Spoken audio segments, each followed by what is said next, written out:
Jesus Coffee, bon matin. Ah, ça va bien? Oui, là ce matin je suis en forme. Fin de semaine?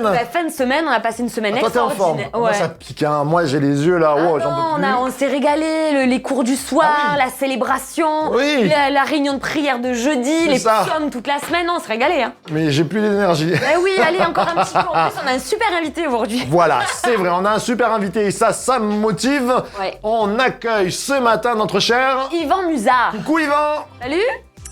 Salut les amis, content d'être avec vous ce matin. Ah ben, ça se voit que c'est le matin, hein. Il est dans une zénitude totale. Il doit Voilà, sortir c'est d'une ça, grosse, tu vois, Ouais. moment de prière intense là, tu vois, d'être en ça. feu. Un moment de prière, un moment... Tom. Tu vois? Oui, belle intro, Voilà, ben oui, non, il faut bien le bel voir. enchaînement. Essaye. Alors, pour ceux qui ne le connaissent pas, tu vas te présenter. Donc, nous, c'est un ami de la famille. Il était pasteur à Saint-Laurent-du-Var, à Nice Métropole. Puis, on se connaît depuis pas mal de temps, même avant que je ne devienne pasteur. Hein. Et t'as suivi mon cheminement hein, comme un grand frère. Tout à fait. C'est un grand frère, vraiment pour moi. Alors, tu veux bien te présenter qui tu es, qui es-tu, pour nos chers auditeurs qui sont là ce matin, entre la tasse de café, peut-être au volant de leur voiture, peut-être... En train de te maquiller. Ça, c'est le mien de truc. Je le garde, je suis une fille. Oui, en train de te maquiller, pas Yvan, il maquille pas Yvan, il se maquille eux-mêmes. Alors, qui es-tu, notre cher Yvan? Alors, je suis Yvan, marié avec Solange depuis 1994, donc faites un peu le calcul. Ça fait 27 ans. Je suis l'heureux papa de 3 enfants, 2 garçons, Alexei 21, Josh 18 et Chiara 15. Et on a été effectivement niçois pendant des années. En fait, je suis quasiment arrivé à Nice, j'avais 2 ans et demi. J'y suis resté jusqu'à mes 28 ans. Et après quoi, on est parti au Canada avec mon épouse pendant 6 ans pour revenir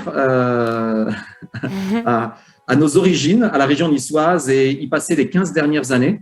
Et finalement, depuis maintenant 1 mois et presque une dizaine de jours, presque 2 mois, on est bordelais et on a rejoint en fait l'équipe de l'église Momentum. Et voilà, mon épouse avec moi, mais les 2 derniers avec nous. Et on est ravis de cette direction, comment le Seigneur nous a dirigés. Puis voilà un petit peu pour la présentation. Alors Momentum, pour ceux qui connaissent pas, c'est une église donc? C'est une église, effectivement. Momentum, ça veut dire le moment où tout bascule. C'est une église qui est située sur la rive droite de Bordeaux, avec comme pasteur principal le pasteur Patrice Martorano. Il y a aussi Dan Luiten, il y a Mathieu Perrault, Mathieu Bléry, Jérémy Poulet, donc des noms que vous voyez peut-être des fois sur les réseaux sociaux. Oui. Et une belle équipe autour, une magnifique équipe. Et je les ai rejoints pour Momentum Academy, dont on parlera certainement ce matin. Je pense. Et la particularité aussi, c'est qu'en fait, on a quasiment tous fait notre école biblique ensemble. Eh oui. Ah, et cette L'école oui. biblique d'ailleurs. Exactement, elle était en France? Non, je crois pas. Hein. Elle était où? Non, elle n'était pas en France. Ça s'appelait l'IBQ à l'époque. Ouais. Elle existe encore, IBQ. Après, ça s'est transformé en ITF. Et donc, on a fait notre école biblique il y a à peu près entre 22 ans et 20 ans. C'était 22 ans avec Mathieu, Bléry, Patrice. Donc au Canada. En couple, hein, on les a fait en couple. Et ensuite, 2 ans après, Dan nous a rejoints. Ouais. Et voilà pour la petite histoire. D'accord. Waouh. Alors tiens, on enchaîne là-dessus. Peut-être qu'il y a des amis qui sont là et qui sont peut-être à la croisée des chemins, qui savent pas trop comment décider. Nous, on sait qu'en tant que pasteur, ça nous arrive assez souvent, ce moment, tu sais, de flottement où on sent que Dieu est en train d'ouvrir une porte. Mais c'est jamais facile de changer là carrément de région ou changer même de pays. Explique-nous un petit peu. Comment dans ta vie, quand tu as dû faire tes études au Canada, quand tu as dû revenir en France, quand tu as dû changer de région, comment ça s'est passé un petit peu? Comment Dieu conduit nos pas? Comment c'est clair? Ok, très très bonne question Marco, parce que j'essaye de l'expliquer en ce moment à plusieurs. En fait, effectivement, Dieu l'a fait 3 fois dans notre vie. Non, mais c'est vrai. Il l'a fait 3 fois. La première fois, c'était il y a 22 ans pour partir au Canada. La deuxième fois, c'était pour revenir en France. Et la troisième fois, c'est tout récent. Alors, c'est des périodes souvent d'interrogation massive. Ouais. On se pose énormément de questions. C'est-à-dire qu'il y a quelque chose qui germe à un moment donné. Il y a comme une lumière qui apparaît, ou une parole qui vient, ou un fardeau qui est sur nos cœurs. Et souvent, il nous manque énormément d'éléments pour prendre une décision. C'est vrai. Mais j'aime cette pensée, en fait, que si tu attends d'avoir toutes les réponses à tes questions, tu bouges jamais. Ouais. Que ce soit géographiquement, que ce soit Totalement. spirituellement, que ce soit professionnellement, que ce soit même en termes affectifs, hein, même je pense aux personnes qui souhaitent s'engager envers quelqu'un. Et si tu attends d'avoir toutes les réponses à tes questions, en fait, tu ne bouges jamais. Il y a une part d'inconnu. Il y a une part, je pense, de foi, mais enfin, tu le sais, hein, foi et folie, en français, c'est très proche. Hein. Il y a juste une lettre en plus. Et en fait, souvent, moi, je compare ça à ce qu'Abraham a vécu. Oui. Quand Dieu s'est révélé à lui, on ne sait pas de quelle façon, mais il a compris qu'il fallait partir, mais il a compris aussi qu'il ne savait pas où il allait. Mais Oui, il partit l'inconnu. sans savoir où il allait. C'est un petit peu ça. Alors, ce n'est pas pour vous rassurer, mais il y a une grande part d'inconnu. La seule inconnue qui n'est plus, c'est que Dieu est avec nous. bon, ça. Et bon. ça, Amen. C'est c'est rassurant. extrêmement précieux. Surtout pour de savoir qu'il est avec nous tout le temps, mais parfois il est avec nous aussi spécifiquement dans une direction. Ça ne retire pas sa présence au quotidien chaque jour, mais il nous attend quelque part. Et dans il nous attend, mais à un moment donné, il faut prendre une décision. Il faut essayer de la faire. Alors moi, j'étais quelqu'un j'aime bien prévoir les choses, donc j'ai essayé d'anticiper un maximum, mais souvent en fait, ça sert pas à grand chose. C'est vrai. Alors, c'est bien d'anticiper, mais ce que je vois, c'est que souvent les portes s'ouvrent au dernier moment, les choses se règlent souvent au temps de Dieu. Ouais. Et c'est pas les plans qu'on avait imaginés, mais les siens sont nettement mieux que les nôtres. Et oui. Alors, quel conseil donner En fait, voilà, la réponse à vos questions, si vous attendez toutes les réponses à vos questions, ça ne viendra pas. Il faut y aller par une part de foi qui ressemble un peu à de la folie, mais surtout avec de puissantes convictions. Il faut être convaincu. Convaincu que c'est l'endroit et demander au Seigneur, une conviction. Puis, une fois que la conviction est là, il faut arrêter de se reposer 50 000 questions. Confirme-moi, confirme-moi, confirme-moi. Ben, à un moment donné, vas-y. Et il t'éclairera. Et si c'est pas ça, il te le montrera clairement. Mais en général, c'est ça. Là, pour Momentum, ça a été plutôt une démarche qui s'est construite petit à petit ou plutôt un flash Alors, les deux. Il y avait à la fois petit à petit une conviction que Dieu nous appelait à autre chose. Donc ça, c'était vraiment la Tout à fait. conviction. Ouais. Ma pensée, c'était que j'allais le faire avec l'église Nice Métropole. Mais pour faire ce que j'allais faire, je sais que ça allait me prendre 15-20 ans. Excusez-moi, j'ai mon téléphone qui se déclenche, je suis désolé. C'est pas grave. Que ça allait prendre 15-20 ans. Et donc, j'étais dans cette pensée-là, waouh, il va falloir que je travaille fort. Ouais. Et donc, il y avait cette pensée-là. Je pensais vraiment que j'allais rester toute ma vie sur l'église Nice Métropole et que j'allais continuer.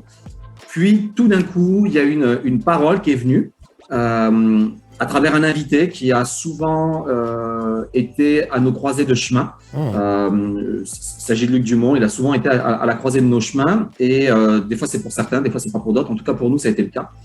Et là, en fait, sur des choses que personne ne connaissait, sur des questions que je me posais que personne ne connaissait, si ce n'est mon épouse, il y a eu les réponses claires. Et en fait, je dirais que ça s'est fait en 2 jours. En 2 jours, j'ai compris que Dieu m'attendait ailleurs. J'ai mis 6 mois à le digérer, mais je l'ai compris. C'est bon, ça. C'est intéressant parce que ça me rappelle, on avait je mets le... Hop là, bon, il s'est arrêté. Vilaine chose, c'est pas grave. Je pense on avait, il y a 2-3 semaines, Sébastien Geffroy qui était là avec nous et qui a bougé, lui qui était à MLK, tu sais, et là il est parti en itinérance, hein, c'est vraiment un saut de la foi.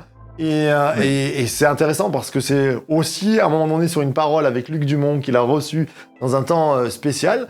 Et c'est intéressant de voir ces croisés. En tout cas, Dieu parle. Et Dieu nous convainc et en même temps, il nous laisse libre de bouger ou pas bouger, quoi. Exactement. Et après, souvent, Dieu donne une direction, mais il ne te dit pas comment le faire. Il te dit le où, mais il ne te dit pas le comment. Souvent dans la Bible, d'ailleurs, il ne dit pas le comment. La création, il va dire le pourquoi il crée. mais il va pas dire le comment. C'est vrai. Il va donner quelques éléments, mais le comment. Les hommes se posent sur le comment. Comme En fait, Job. le comment est de notre On parlait. responsabilité Ouais. en grande partie. Lui, ce qu'il nous donne, c'est la direction. C'est vrai. Vas-y. Après, on doit se débrouiller. Alors, il y avait plusieurs. Je pense que ça a pris beaucoup de discussions. Ce qui nous a beaucoup aidé, c'est que l'équipe sur Momentum nous voulait depuis longtemps, donc ça a aidé. Mais ça a quand même pris beaucoup de discussions parce que je confondais personnellement mon ministère et l'appel de l'Église, et l'appel de l'Église Nice Métropole.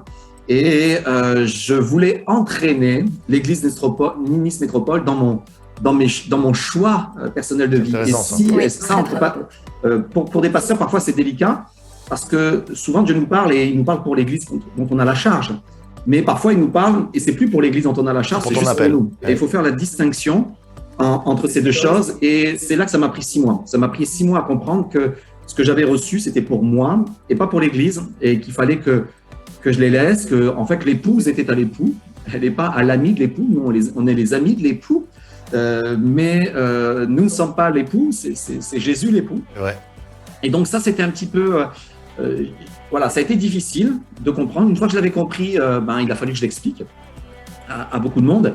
Et ce qui me fascine, c'est que Dieu avait déjà appelé quelqu'un depuis bien longtemps. Si je prends le cas de la personne qui nous a succédé, puis peut-être j'en parle quelques instants, mais Pierre Fauchy, il avait reçu un appel sur Nice avant même que nous, on ait reçu notre appel pour venir à Nice, en tout cas pour rester à Nice. Et donc, en fait, souvent, la réponse aux questions, elle a déjà été donnée par Dieu. Il faut juste faire le pas de foi. Le pas de foi libère la réponse qui a déjà été donnée. Mais tant que tu ne fais pas le pas de foi, tu ne sais pas que la réponse a été donnée. Mais quand tu le fais, la porte s'ouvre et la réponse était déjà écrite. Et là, tu dis, OK, Seigneur, tu avais écrit l'histoire. Mais c'est comme si il est suffisamment patient pour nous rendre participants et nous dire, OK, j'attends ta réponse. Même s'il a déjà écrit la suite, il attend notre réponse. Notre Seigneur est juste extraordinaire. Avant de continuer ce matin sur les projets que tu mènes, tout ça, ce serait bon, je pense, parce que on a des amis qui sont peut-être dans l'incertitude ce matin, qui sont en train de regarder, qui cherchent la volonté de Dieu. Ce serait bien que tu pries pour nos amis qui sont là, pour nous tous, hein, qu'on puisse discerner dans nos vies ce qui vient de Dieu et puis surtout s'engager à le suivre là où il nous veut. Tu veux bien prier ? Oui, je vais prier pour ça. Seigneur Jésus, je te remercie que tu as été toujours fidèle dans nos périodes de transition, dans nos périodes de choix. Tu es celui, Seigneur mon Dieu, dans la parole qui pose les questions. Et c'est à nous, Seigneur mon Dieu, de répondre à tes questionnements. Qui enverrai-je ? Et ce genre de choses comme ça, Seigneur, qui parlera pour moi.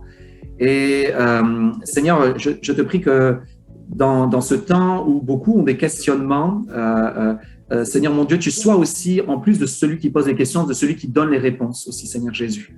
Tu sois celui qui amène des convictions. Je prie vraiment qu'il y ait des convictions fortes, surtout dans les choix de vie qui n'entraînent pas que nous, mais qui entraînent notre famille, qui ont des conséquences sur ce qui nous entoure. Je te prie pour des convictions fortes.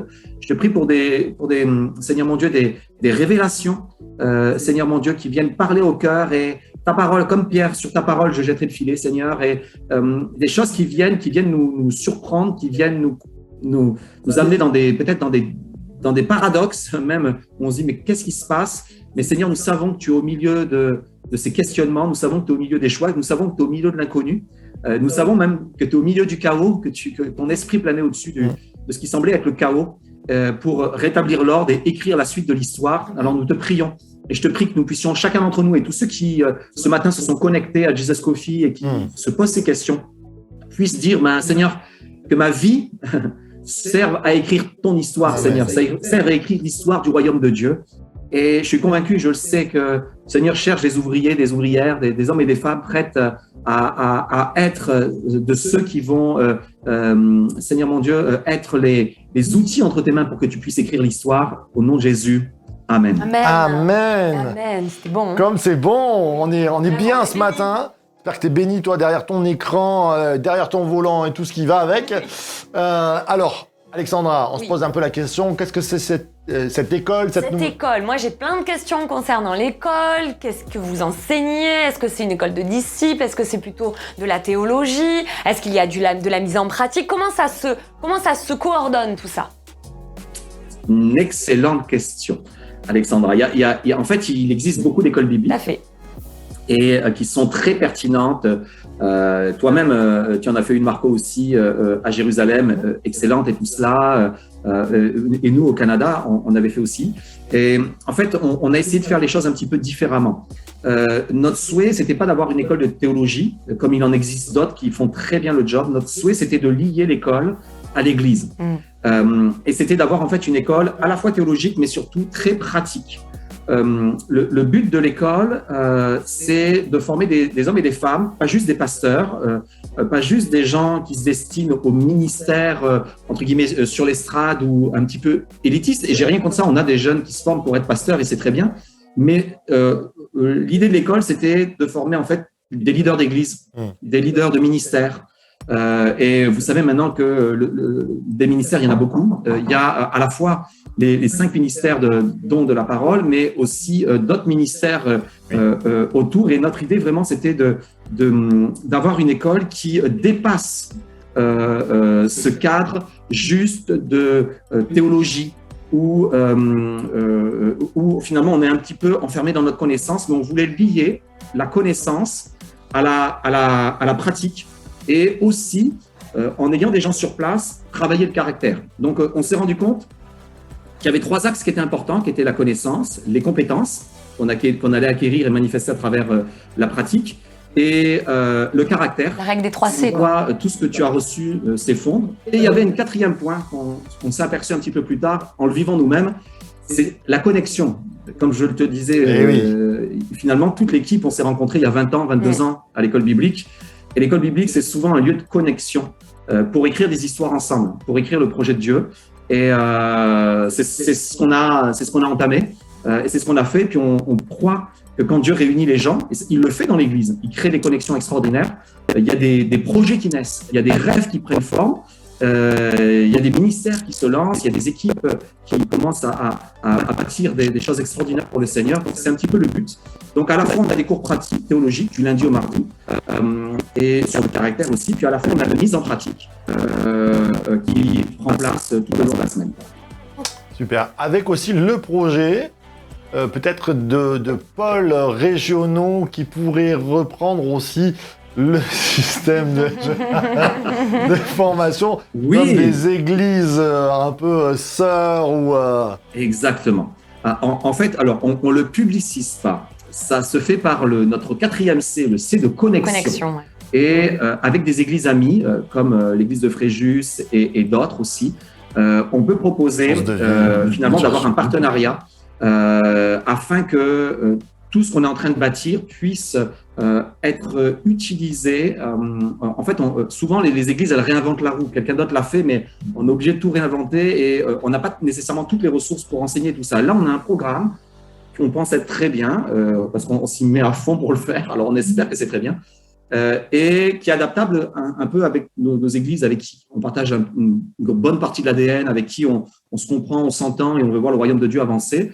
Et là, c'est simplement l'église, du coup, devient un centre de formation. Vous avez accès, en fait, via notre plateforme aux vidéos. Vous pouvez venir à l'église, vous former. Il y a un tarif spécial pour les églises partenaires.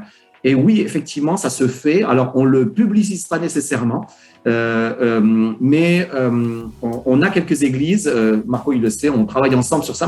Marc a été le premier à me poser la question. En fait, il a été même l'initiateur. On l'avait pas vu, on l'avait pas anticipé. Et il a ouvert une porte. Et pour pas dire de bêtises, on est à peu près à 3 églises là qui sont très intéressées. Même une 4e qui m'a contacté la semaine dernière. Donc, chaque semaine, il y a des choses qui se font.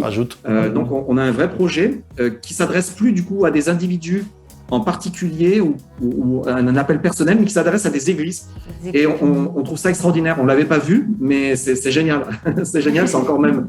C'est super. C'est super et ça va être une occasion de bénir des équipes pour qu'elles soient efficaces, pertinentes, qu'elles développent leurs dons et talents là où Dieu les a placés.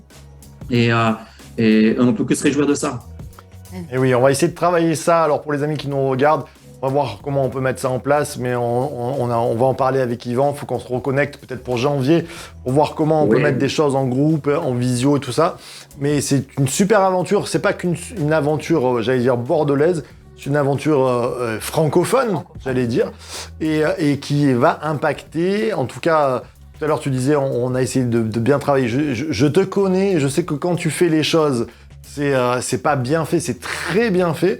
Et j'encourage même les pasteurs qui nous regardent peut-être à te contacter parce que pour, j'allais dire, les conseils spirituels, pour les leaders qu'on a dans les églises, on a besoin de former. Et des fois, on est tellement pris en tant que pasteur qu'on peut pas former tout le monde non plus. Et c'est une ressource adéquate et vraiment optimisée qui s'offre à nous et qui est géniale, quoi. Merci Yvan, merci Momentum. T'en prie.